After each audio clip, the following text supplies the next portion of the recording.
So we are having a vector which is equals to x times xi plus y times j plus z times k. So we'll multiply this x inside. So our I component becomes x square, j components becomes xy, and k components becomes xz. Yep. Now we Okay, are, that looks easy. Yep. right, now we are going to find curl of A. Curl of A means del cross of A. So we will be finding the vector product of del and A. So here the del is always equals to I times del over del x plus j times del over del y plus k times del over del k, del z side, right?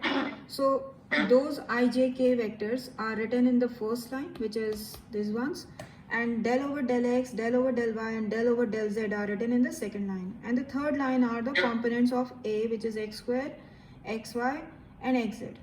Now we are going to do cross multiplication, which is matrix multiplication. So the first row, which is here I, will cover that, and I will be times by this. So del over del x of xz minus del over del z of xy.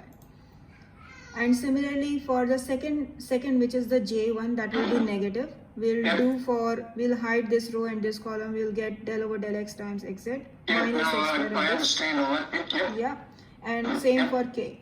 So now we got when we differentiated del over del y with respect to xz, we'll get 0 because there is no y in this one. Similarly for del over del z with respect to, like when you are solving this xy with respect to del over del z, it will give you 0 because there is no z in this one.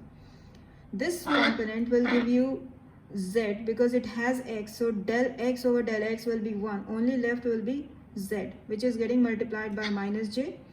This is again 0. And similarly here for k, we'll get del over del x of x will be 1, which is only y, and this part is again 0. So final answer will be minus jz plus ky. Yep.